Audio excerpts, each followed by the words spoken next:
Be a good hoe. A good hoe don't never be a broke hoe. Be a good hoe. Don't A good hoe, no.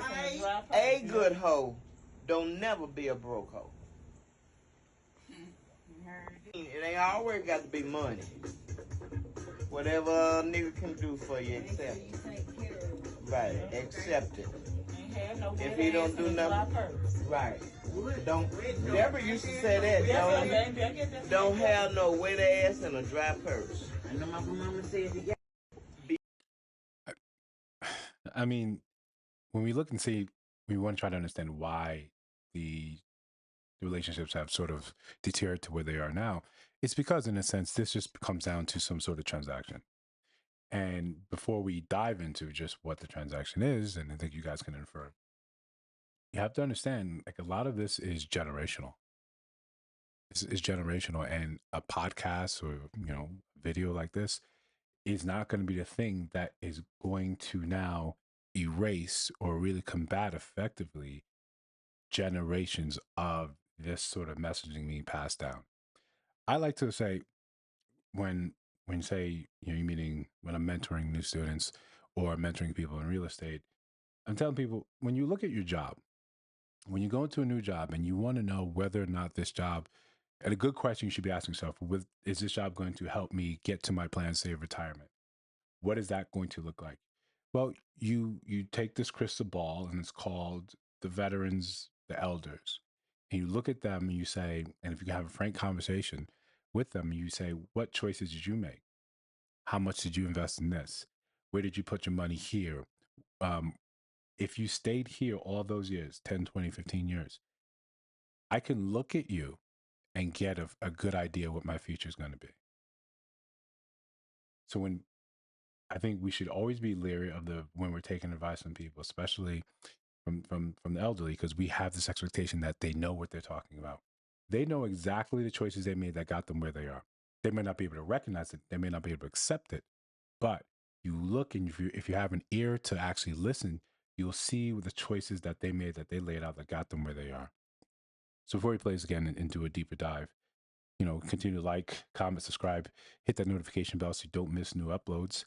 And we'll get we'll really play this one again, because there's a lot of damage that we end up doing. And I don't want this to be a look, this is a woman thing. Men, when we are present to give our advice to pass down, a lot of it is coming from men that have not accomplished much, or men that never were around to really set the example.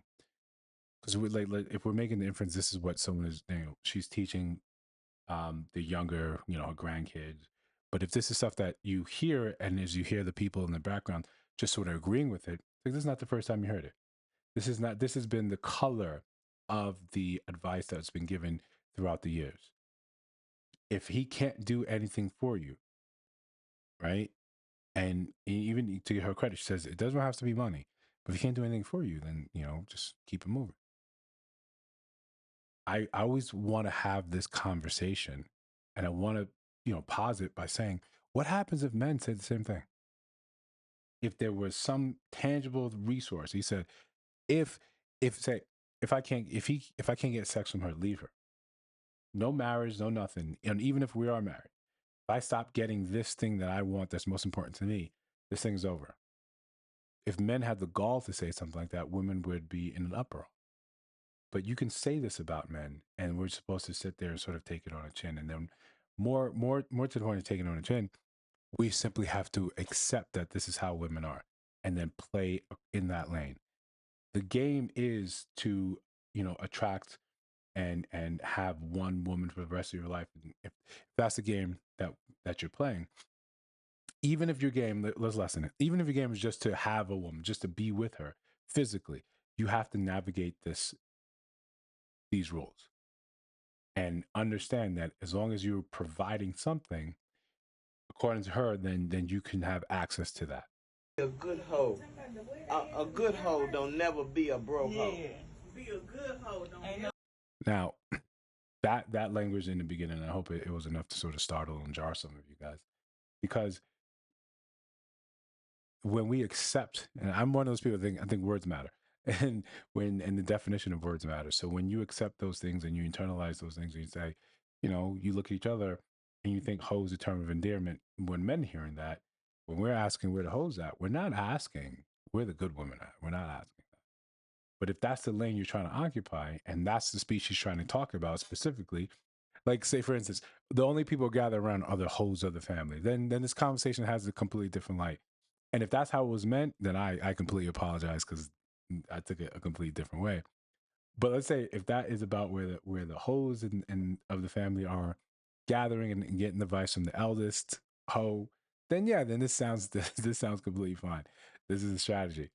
But if you're giving this sort of advice and you're making these type of words fine, you're making it you're normalizing it, or you're saying this behavior is fine when you know we can see the detrimental effects it has on a society.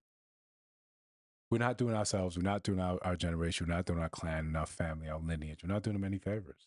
We're not doing any favors at all. Because if you live and die by the thing, right? And it's just the same. If these men are after what you're sitting on, ladies, and you're after what's in their wallets, we're both a slave to both those concepts. That's it. Right. And you are a slave to a man that has the means to do that.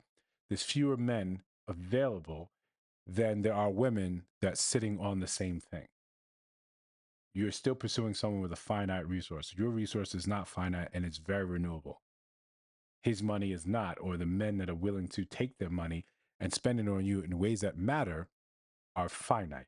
This is not a game you could win by who's the most efficient hoe. This is not it. A good hoe, no. A good hoe don't never be a broke hoe. It ain't always got to be money. Whatever a nigga can do for you, accept it. Right, accept it. If he don't do nothing, right. Don't. Deborah used to say that. Don't have no wet ass and a dry purse. It's funny because there's that little bit of nugget in there, right? It don't always have to be with money. What a man does for you, accept it. Right? That's good advice. Even outside of like the whole sort of category, it's not just about what can this person monetary do for you. We should be looking and saying the other value that another person that men can bring to you. If we simply just still focus on money, then we find ourselves in this transactional relationship. And I'm not saying that relationships aren't transactional, they are, but this monetarily transactional relationship becomes one that's very difficult. And I think it's one that's very, very much harmful for women to a point that I don't think they really, get yet.